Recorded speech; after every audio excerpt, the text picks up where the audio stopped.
Hey, what's going on, everybody? This is Ash, and today we are going to talk about the list of 7 Mexican spices that you must have when you're trying to create any type of Mexican food, any type of Tex-Mex or replica, anything that's going to taste anything close to Mexican food. These are the 7 spices that you need to have in your cabinet or in your refrigerator in order to get that food tasting the right way it should be. Um, if you guys haven't done so already, make sure you go check out listofspices.net. That's my website where I have basically how do you use just any type of spice and how to use it, incorporate it in your cooking. So let's get into it right now. So if you really want to create that authentic Mexican flavor, here's one of the things that you need.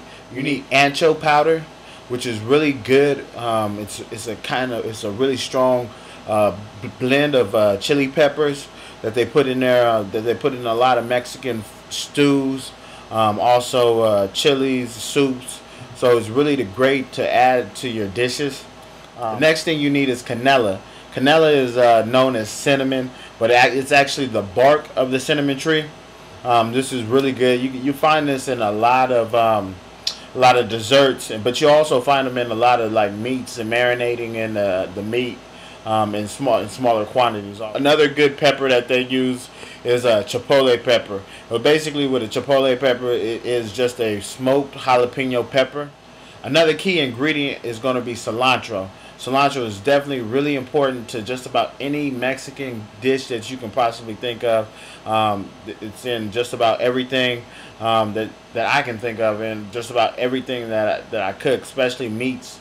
You know, Cumin is also another dish, another spice that you need to have if you're definitely going to be making any type of beans or meat dishes. Cumin's pretty much in just about all of those dishes. Another important spice that you need to have is Zapato. It's mostly going to be in bean meals, but you want to use it to a small quantity. So don't you overdo it like, oh, I'm just going to throw a ton of it. Just slowly put it in there, especially if it's your first time using it.